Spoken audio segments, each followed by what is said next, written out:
Imagine this. You take a box of puzzle pieces and dump them on a table.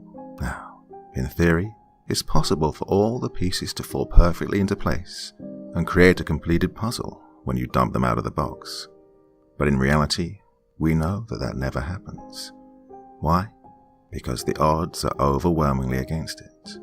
But what would you do if an event that seemed so overwhelmingly impossible happened right in front of you? Thus is the subject of tonight's story. Well, my dear friends, this one is a little bit special, so I hope you all have the chance to sit back and relax with your favorite drink and listen.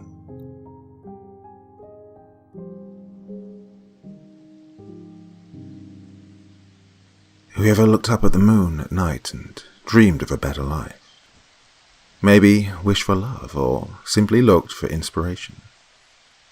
It's amazing, isn't it? Such a magnificent celestial body just hanging in the sky. One we've lived with since the beginning of time. Your parents, grandparents and forefathers have all been mesmerized by the beauty in the sky. They've all seen the same moon. I used to love that sight. But now, I feel terrified each night as it rises, fearing that I might, once again, see two moons. It was a strange set of events that finally landed me in the middle of nowhere, also known as Svalbard, a small Norwegian island as close to the North Pole as people are willing to live. Inhabited by just under 3,000 people, all with an astonishing ability to speak English. Without Luke, I probably wouldn't have ended up anywhere nearly as exotic. But as my best friend, he'd pulled me into the field of biology after I'd spent years not knowing what to do with my life. Together with him and Samantha, another bright student with a passion for both nature and all fields of science, ranging from biology to astrology, we ventured into the unknown, with a foolish dream of acquiring the ever-so-elusive doctorate degree. Our new home would be Longyearbyen, a perfect name for a city in the middle of the Arctic, where everything moved at a snail's pace. Polar bears, northern lights, endless winter nights and everlasting summer days. Had I not known better, I wouldn't have believed I was still on Earth. We first arrived in the beginning of August, greeted by our guide and teacher, Walter, a man who looked more like a bear than a human being. A massive, bearded Viking, probably born in the snow, holding a battle axe. Yes, he would ensure our safety and assist us in studying the wildlife. It was a beautiful sight, I have to admit. Despite being at the end of summer, the weather was harsh, barely rising above 40 degrees, even though the sun was up for the entirety of the day. Nevertheless, there was something magical about the landscape. The midnight sun shone bright, a perfect yellow sky to keep us company the entire night, as we celebrated the start of our new adventures. During the first couple of weeks, Walter was very incessant about us taking a proper safety course while living there. Though rifles were prohibited in any settlement on the island, they were strongly recommended during research, due to the dangers of polar bears being curious. As cuddly as they might seem, when you've observed them tear apart prey, completely covering their white fur in the crimson stains of blood, you'll understand not to mess with them. September quickly rolled around, and the midnight sun had long since disappeared. Days grew shorter, and nights longer. But we enjoyed every moment together. It had become apparent that Luke had a crush on Samantha, and though I would never reveal that secret, it seemed odd to me that she hadn't noticed. Luke had always been quite shy, even though he had an overabundance of attention from the other sex, being a sportsman and ridiculously attractive and all. But some darkness from his past had kept him from growing a proper confident facade. At the half-year mark of our stay, we'd already gathered a substantial amount of data for our research. Without going into too much detail, it included observing the walrus haul-out behavior, meaning when they leave the water and what they do on land. Not too exciting for most people, I'm sure, but we truly loved our work. It was the end of January, which meant the sun never showed itself, even during the day.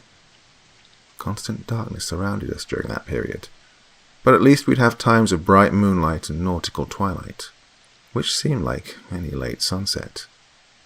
It kept us from getting the winter blues.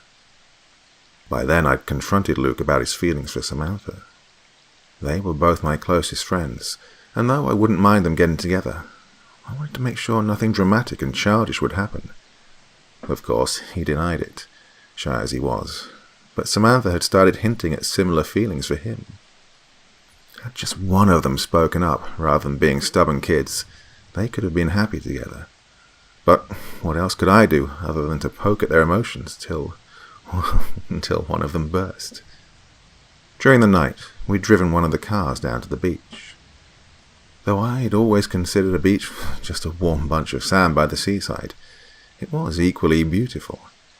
Walter often accompanied us on our little drunken trips, having become more of a friend than a teacher, but he insisted that, even though we'd driven down there, we would walk back to our houses rather than drunk driving. He said this even though the population was so sparse that hitting anything was almost impossible. Back at the house, we played cards and drank home-brewed Norwegian vodka. Illegal, disgusting, but cheap, and it got the job done. Walter was probably the biggest man I'd ever laid eyes upon, but he honestly had the bladder of a very small child. There's something about sub-zero temperatures that really makes you need to pee every 30 minutes.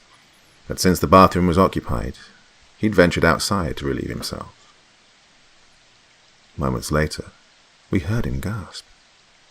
"Hey, come and have a look at this," Walter called from outside. Not wanting to leave the comfort of my chair, I took a large sip of my drink and yelled back at him.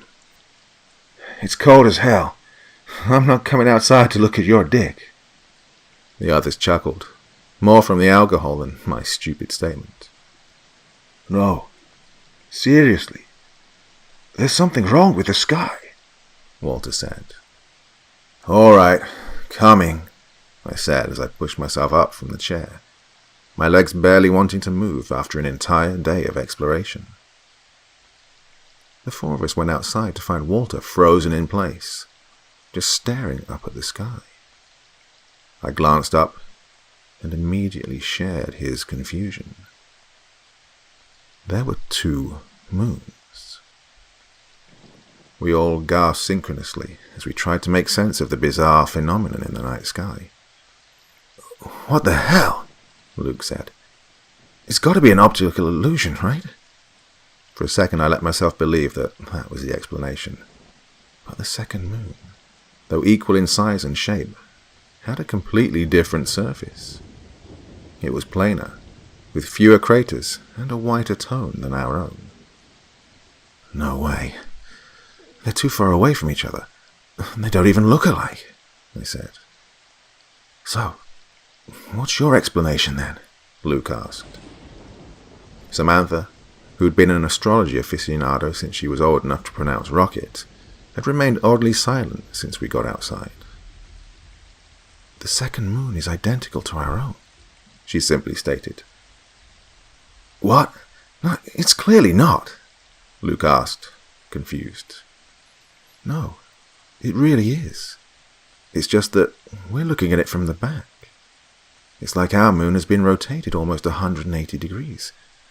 Just look at the edge." I tried to see what she meant, and sure enough, the edge of the second moon had landmarks I could recognize on our own. "What? So the moon split in half or something?" I asked. "Don't be ridiculous," Walter interjected. "That's weird, but it's kind of cool, isn't it?" said Lucas. "Cool or terrifying? Well, I don't know," Samantha said. We decided that we could get a better view from halfway up Plateau Mountain, next to Longyear Town. So we rushed, Walter bringing his camera, to get any kind of proof that we hadn't all just collectively gotten poisoned from the alcohol, that we weren't just hallucinating. As we climbed up, we started hearing a strange noise in the distance. Just vaguely at first, like an electrical humming from a generator. "This'll do, won't it?" I asked, as we were about 1/3 up the mountain. I wasn't in the best shape of my life, and climbing up a 1,300-foot mountain wouldn't be my choice for a good time. We looked back at the sky. Sure enough, the 2 moons lingered, both full and ever so bright. The 4 of us just stared in silence for what felt like an eternity, the humming turning to a buzz as we waited. "Do you guys hear that?" Walter finally said. The buzzing sound got louder and started to localize itself to the village. We glanced down at our neighborhood and realized all the houses had moved around, jumbled up and unrecognizable. Colors were changed. Streets turned directly into buildings, and shops had simply vanished. We rushed back down the mountain, but stopped before entering the village. New houses had appeared, extending the settlement to twice its normal size. Even Walter, who'd lived there most of his life, couldn't find his way anymore. "My house was supposed to be right there," he said as he pointed to an empty piece of land a couple of 100 feet down the hill. A light appeared where Walter was pointing, undefinable at first, but it quickly took shape as Walter's home. It looked like static on an old television, but it was clearly a house. As it took shape, we could hear a faint screaming coming from inside. Shit, my wife is in there," Walter said as he started running towards the house. We took chase after him. The closer we got to the obscured version of his home, the more uneasy I felt about entering it. A pit formed in my stomach, and following my instincts, I attempted to stop Walter. Being twice my size, he simply pushed me away and kept running. "Walter, wait!" I screamed at him, just as he passed the barrier from us to the entrance to the house. He only got halfway in before the house vanished before our eyes, taking just part of Walter with it. He had been split down the middle, and the little part that remained of him simply fell to the ground in a pile of blood and viscera. "Oh my God! No, no, no!" Samantha cried as she stared at Walter's mangled corpse. His face and chest had been stripped away alongside his arm. Everything that had made it past the barrier simply cut away. We couldn't even process what had just happened before we were all blinded by a flash of light. A completely new village appeared in front of us, the old one mostly stripped away from reality. Just within the reach of this new village, we could hear panicked yells from the people within. Screams of fear and agony vibrated through the air. We realized that this new village had appeared inside parts of our own, houses merging in ways not possible, people stuck inside walls or cut in half by the vanishing buildings.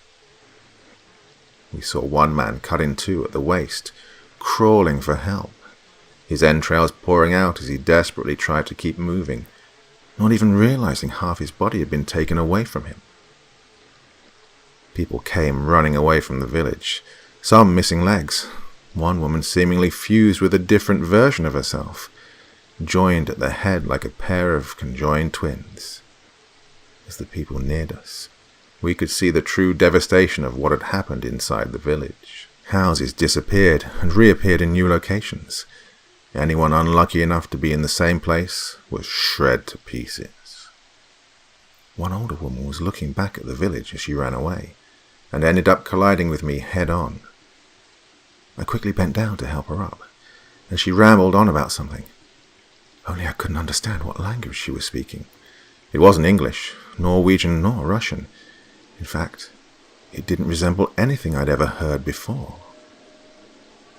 Some man was waving furiously at us as he passed, and even though we couldn't understand the language, we got the point. "We've got to get out of here," I said. "But Walter, we can't leave him here." "He's dead, Samantha. Come on." Luke and I grabbed her and pulled her with us. We were all in shock, with just enough basic survival instincts to flee. We ran away as fast as our legs could carry us. I couldn't resist the urge to look back upon the nightmare we were trying to escape. One moment, our village was there, and the next, a completely new configuration of houses and streets. They appeared together, merged into each other, and collapsed in a mesh of wood and concrete. The people fleeing the village seemed to have an idea where to go, so we attempted to follow them, but in another flash they were simply deleted from existence. "Oh my God," I said. "Where did they go?" Samantha asked. I couldn't answer that. None of us could. Things had gone downhill so fast, we hadn't had half a second to wrap our minds around it. We stopped. I was starting to feel just how out of shape I was. There were no more screams coming from the village, and it seemed to have mostly settled down into an undefinable mixture of houses and corpses. "Do you think it's over?" Luke asked. "I don't know, but there are still 2 moons in the sky," I said. "We should call someone." I left my phone at the house. "Me too." Despite the chaos, everything felt pretty calm after the people had vanished. We'd reached higher ground, giving us a decent view over the area. The village was still morphing at its own volition, but I couldn't see any signs of life. I guess whoever failed to escape must have been dead by then. "What are we going to do?" Samantha asked. "The car. We parked it at the beach," Luke said. "So what? We're on an island. Where are we going to drive? The walkie-talkie will be there, and it'll be enough to keep us warm if it doesn't disappear like everything else." "So, basically we just avoid the inevitable." "Do you have a better idea?" While the 2 of them argued about what to do next, I kept watching the horizon. The way it lit so much brighter in the moonlight than usual was remarkably beautiful, establishing a certain calmness in this horrific landscape. Then something broke the purity of the horizon, a creature walking across it, only showing as a silhouette. First 1, then 2, and before I could even alert the others, there were at least 3 dozen large beings walking in the distance. Guys," I said. They kept arguing. "Guys, look." The 2 of them shut up long enough to notice that I was pointing at the creatures. "Shit, are those polar bears?" Luke asked. "I don't think so. They're way too big," I responded. "Now we really do have to head for the car. The rifles are still in there." Without any better idea, we started heading for the beach. Midnight had come and gone, and the temperature had dropped even further below 0. Considering the weather, the clothes we had were far from sufficient. It was a short trek through the snow, but sure enough, the car was still there, faithfully awaiting our arrival. "Oh, thank fuck for that," Samantha exclaimed in joy. We all rushed over, Samantha excitedly wrapping herself in a thicker jacket that she'd left in the car. "Here, grab a rifle," Luke said as he handed me one of the 2. "I'm not the best shot," I said nervously. "Doesn't matter. It's just supposed to be loud enough to scare the bears a bit." "I don't think they're normal bears, man." "Well, whatever the fuck they are, they're not gonna like guns." He said it with a strange hint of confidence that didn't normally come from him. Samantha grabbed the walkie from the glove compartment. "Hello?" she said. "You've got to end it with over, Sam," I said jokingly, trying to diffuse the tense atmosphere. The radio responded with static. "Hello, Is there anyone there? Nothing. I'll keep trying different channels. Where are we heading next? Well, the car's dead, so we're walking. But the airport is only a couple of miles away, so I suggest we head there, Luke said.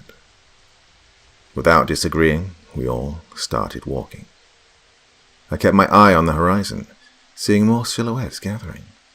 A few were venturing into the broken village, but they were still too far away, and I couldn't fathom what the hell they were.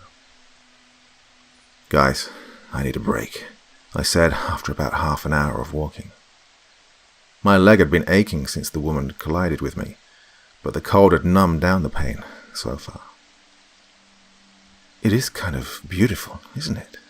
Samantha said. She stood on the side of the road, staring at the sky. I had noticed it before. Almost mesmerizing to see a new celestial body floating above in our sky. That had remained unchanged as far back in history as anyone could remember. We were the first to see the new moon.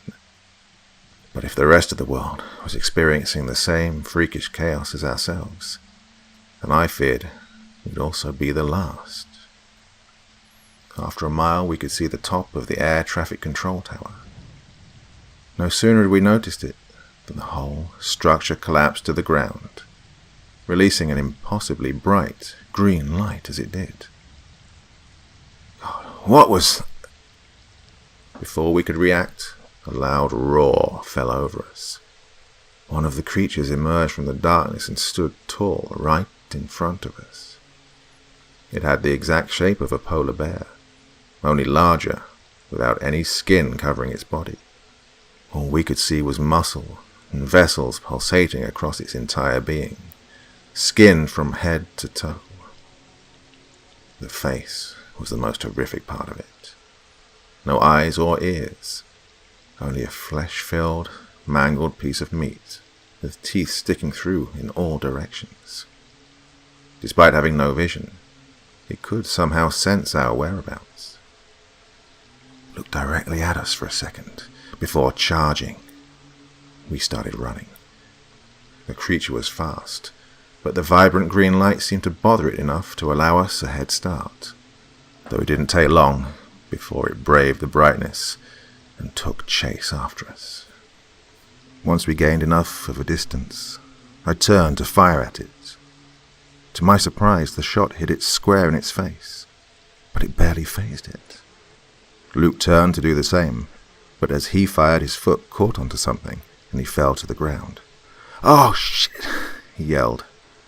We ran over to pull him off the ground, and he fired a second shot at the creature. He hit it in the leg, causing it to stumble for a moment.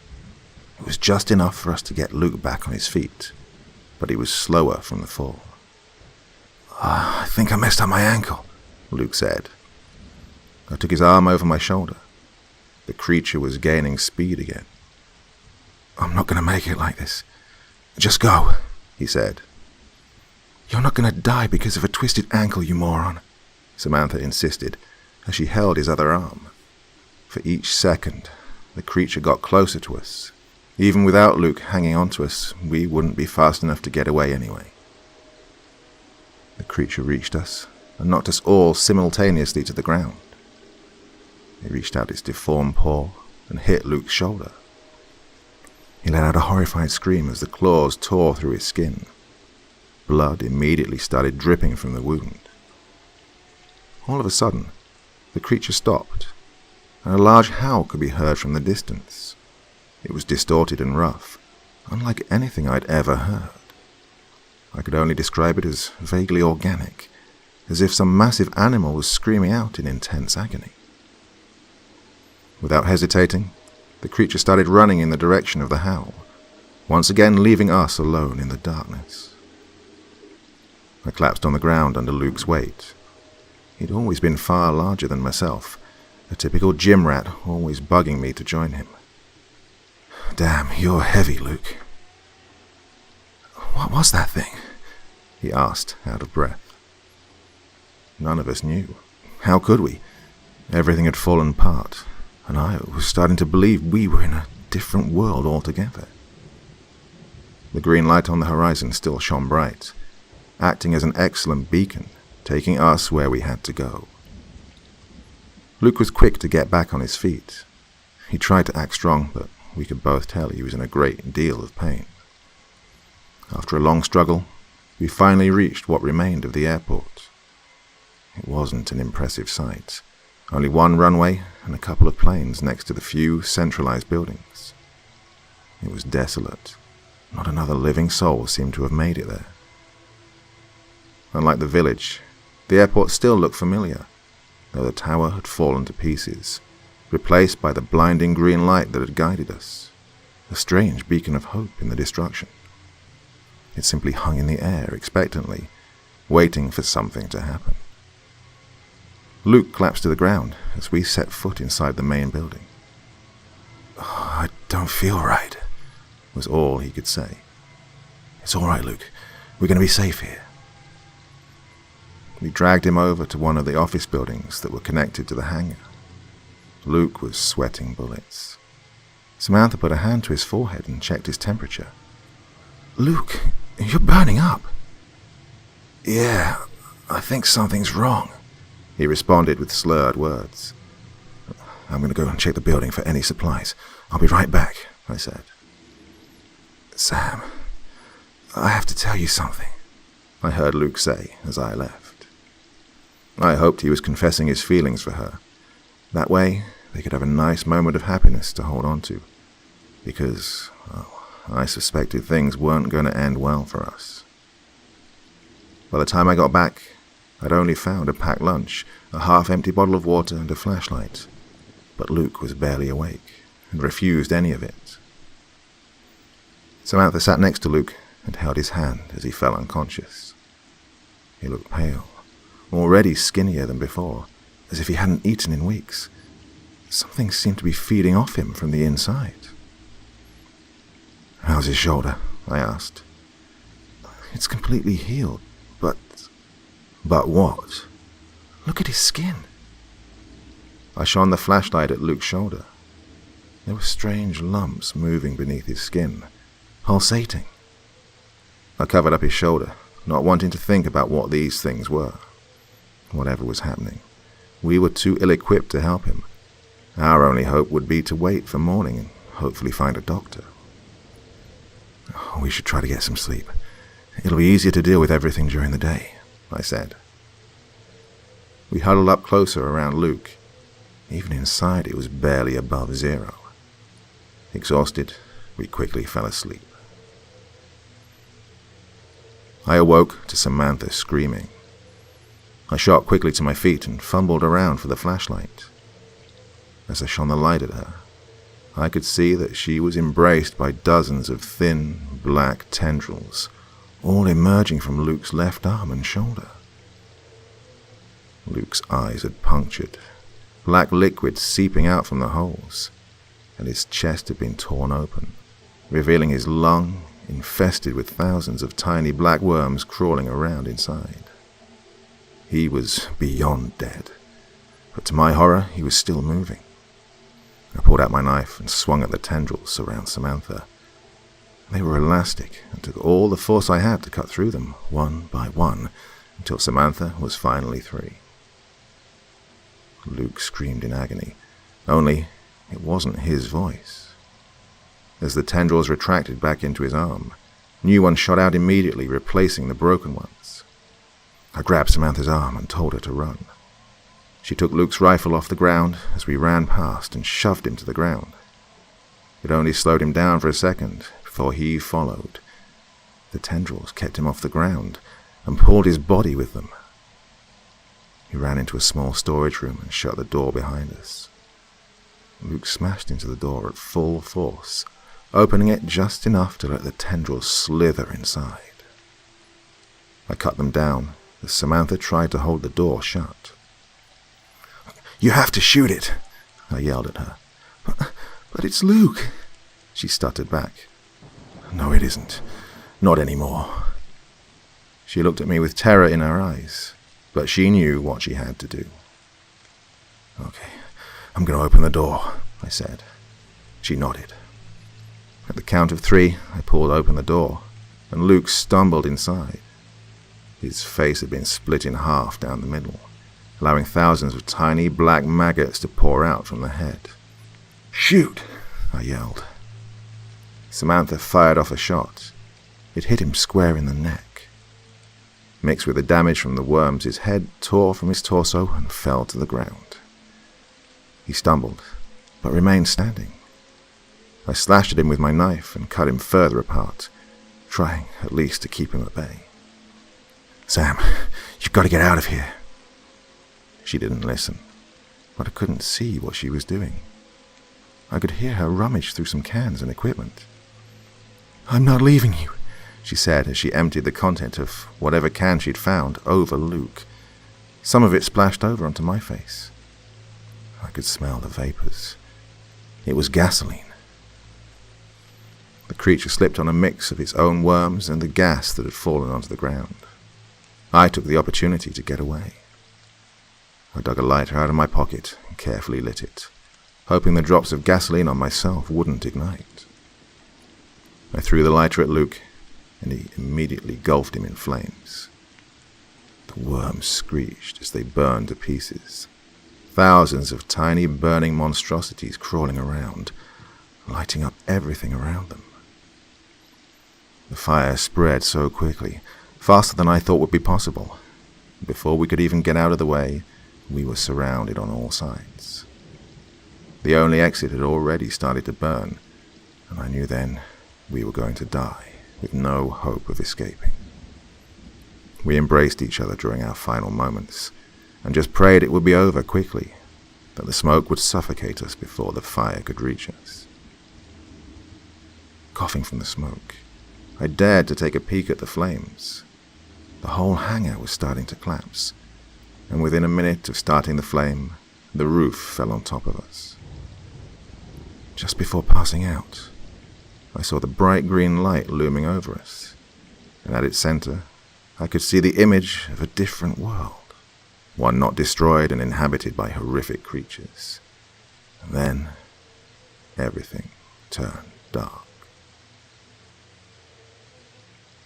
A voice called out to me, bringing me back from the depths of unconsciousness. The voice was unfamiliar, speaking in Norwegian. I couldn't understand half of it, but I knew he was asking if I was okay. I opened my eyes when I was hit by the dim light of day. Even during an Arctic night, the mornings are bright enough to tell the difference. "Where's Samantha?" was all I could say. "Oh, you're English. You mean the girl you were with? Yeah, she's fine. What happened to you two?" The man bombarded me with questions, but I remained silent, still too weak to think properly. The man pointed to a stretcher carrying Samantha. They'd put an oxygen mask on her, but she seemed mostly awake, with only minor bruises and some smoke inhalation. The airport had been fully restored, not even a hint of the destruction from the previous night, and no sign of a second moon remained. We had to spend the next week at their local clinic, trying our best to answer their questions about how we'd got hurt, and how we managed to get inside the hangar in the middle of the night, and how we both suffered pretty severe damage from smoke inhalation, despite there having been no reported fire on the island. Of course, when we recounted the events we'd suffered through, they brushed it off to confusion after head trauma, or that we'd gotten our hands on some nasty drugs. Everything seemed fine in the city. Nothing had seemingly changed, and life went on. We asked if they'd found Luke's body, if they'd found anyone we knew at all, but there was no record of Luke, nor Walter even setting foot on Svalbard in the last month. I called home, and though my family was happy to hear from me, they couldn't remember I'd ever had a friend named Luke.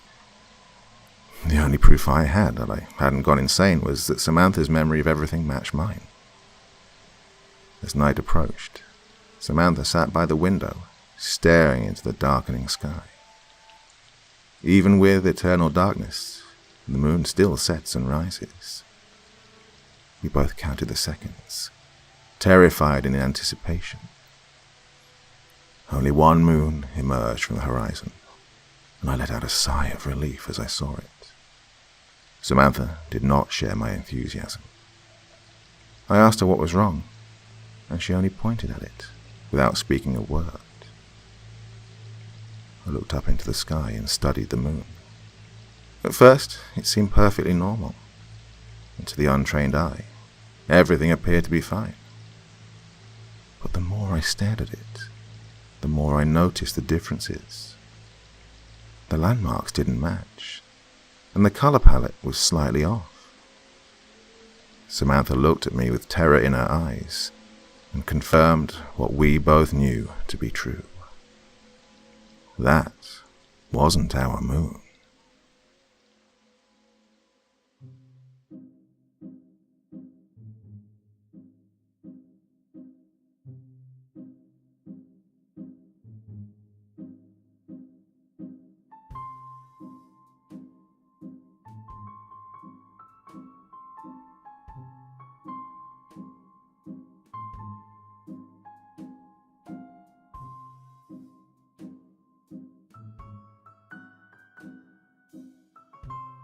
Well, that's just the kind of weird parallel universe story that I really love to read. Hope you enjoyed that one, because it was a real joy for me to read it for you.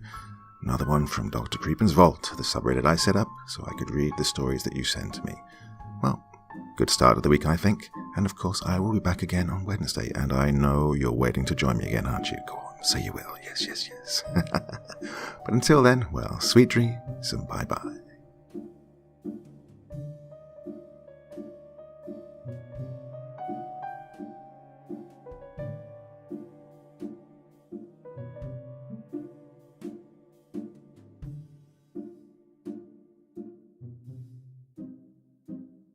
Thank you so much for choosing to spend your time listening to me. Now, if you enjoyed the Dr. Creepin experience, then come find me on Facebook. Come chat with me on Twitter. Listen to the background music and download it if you like on SoundCloud. Drop by the store, pick up a t-shirt. And, importantly, if you've got a story you'd like me to read, send it to Dr. Creepin's Vault, the subreddit I set up so that I could read your stories. Now, looking forward to seeing you all again real soon. So, come check me out, okay?